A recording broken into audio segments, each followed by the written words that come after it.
Bizitzak, euskara, kulturak, hau aurre ate berra dakau. Orduan, gure hizkuntza bizi behar baldin badu, horrek guk erakutsi behar dugu ondorengoei, eta hurrengoei. Orduan, bizitzeko gogo hori behar dugu. Eta gogo hori transmititu egin behar da. Eta ahotsago gainera.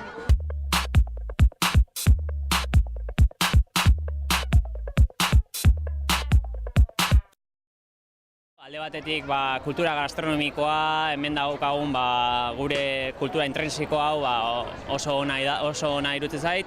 Beste alde batetik hori festibal asko organizatzen dira, kulturaren mugimendu asko dago, eta nik uste bai estatu mailan, bai Europa mailan ez daudela hiri asko horren beste, ez dakit nola esan, inkietude edo mugimendu kultural atseginagoak hemen horrelako zerbait organizatzeko.